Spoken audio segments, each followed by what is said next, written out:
Nilagay ni Trump sa alanganin ng mga lider ng mundo dahil sa bagong paligsahan sa pagpapalakas ng militar na nagsisimula sa Europa, dumaraan sa Ukraine at umaabot sa sentro ng NATO.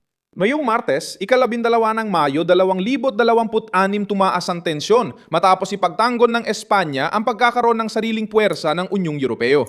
Umunlad ng Alemanya at Kiev sa mga proyekto sa drone habang tumaas ang paniningil ng Alyansang Atlantiko sa mga gastusin sa depensa. Sa praktika, nagpapakita ito ng checkmate ni Trump. Ang mga mayayamang kaalyado ngayon ay kailangang tumigil sa puro salita, maglabas ng pera at bumuo ng bagong estruktura ng seguridad para harapin ang Rusya, China, Iran at iba pang banta na lumalakas kapag tila nagkakawatak-watak ang kanluran. Ikukuwento ko na sa'yo lahat ng yan pero ngayon siguradong gugustuhin mo mag-subscribe sa channel para manatiling well-informed. Real-time na impormasyon sa pinakamataas na kalidad ng pamamahayag na nakita mo na. Sa pamantayan ng kredibilidad, Milson Alves.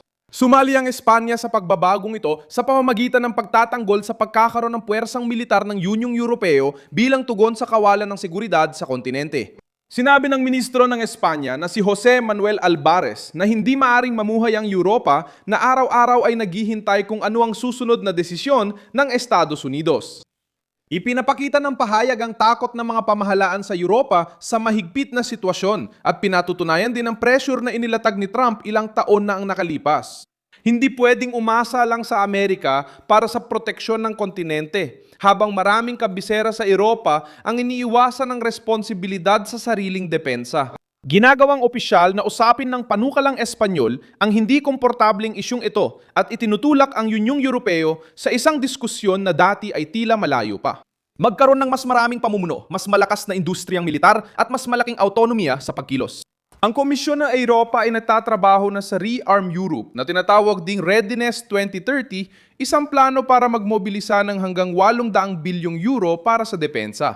Tinututukan ng pakete ang mga larangan tulad ng depensang panghimpapawid, mga misil, drone, cybersecurity, bala, mobilidad ng militar at pagpapalakas ng industriyang Europeo. Binabago ng datos na ito ang usapan, hindi lang ito tungkol sa soberanya. Ito ay pera, pabrika, kontrata at planong militar. Pumasok na rin ng NATO sa mas mahigpit na yugto. Ang dating layunin na 2% ng GDP para sa depensa ay naging maliit na ngayon. Jigman sa Ukraine, banta ng Rusya at presyon ng Amerika para sa mas malaking paghahati ng responsibilidad. Itinulak ng Polonya na umabot sa 5% ang kontribusyon ng mga miyembro ng NATO pagsapit ng 2030 na nagpapakitang ang mga bansang malapit sa hangganan ng Russia ay gusto ng agarang pagkilos, hindi ng puro salita.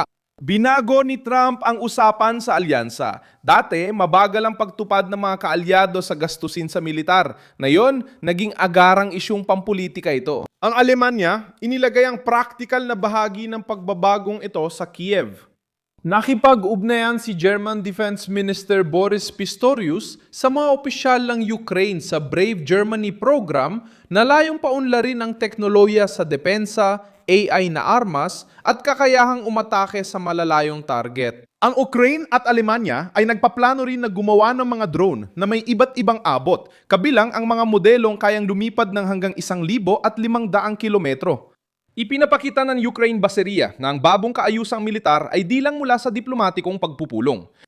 Ipinanganak ito mula sa tunay na digmaan, karanasan ng mga Ukrainian laban sa Russia at pagsisikap ng mga Aleman na mabawi ang industrial na kakayahan sa larangang pinanggunahan ng drone, elektronikong depensa at tumpak na pag-atake. Ipinakita ng pananakop ng Russia sa Ukraine na hindi handa ang Europa para sa matagal na digmaan sa sarili nitong kontinente. Ipinakita ng lumalalang tensyon sa gitnang silangan ng enerhiya, rutang pandagat at supply chain ay maaring gamitin bilang presyon.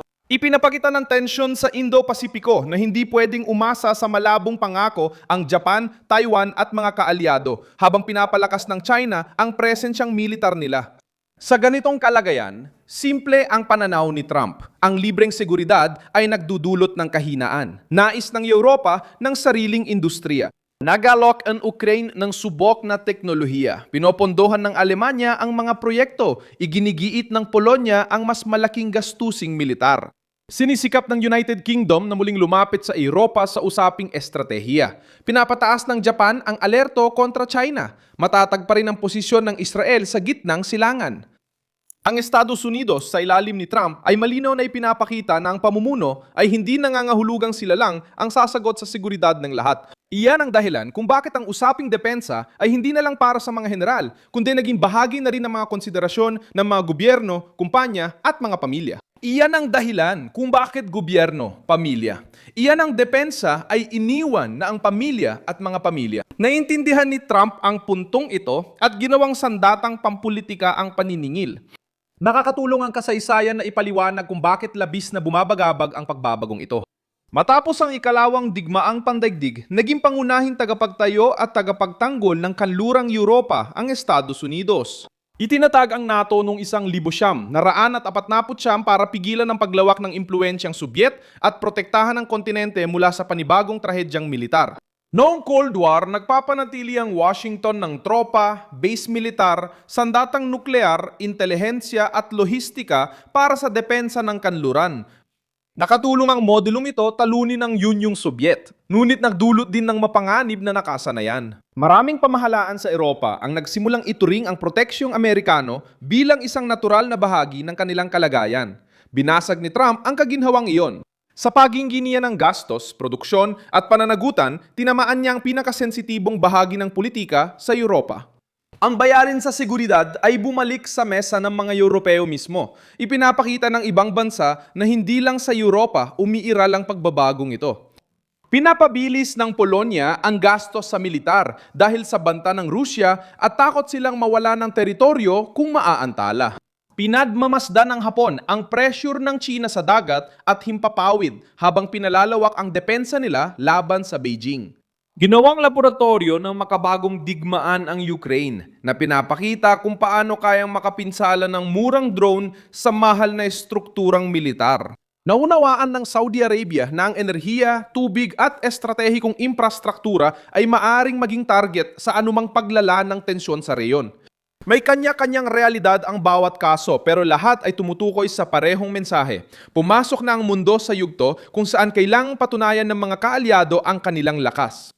Nasa panahon na ng mga kaalyado ang mundo at binabantayan nito ng China. Tinitimbang ng Beijing ang panganib ng paglusob sa Taiwan o paggipit sa Japan hindi lang mula sa Washington kundi pati sa determinasyon ng mga kaalyado. Kung ang Europa ay nag-aarmas, kung ang Japan ay pinapalakas ang depensa nito, kung ang Ukraine ay nag-e-export ng karanasang militar, kung ang NATO ay nagpapataas ng gastos, at kung ang United Kingdom ay mas lumalapit sa seguridad ng Europa, nagbabago ang kalkulasyon ng mga kalaban. Ano nangyayari sa Europa? Eksaktong ganyan.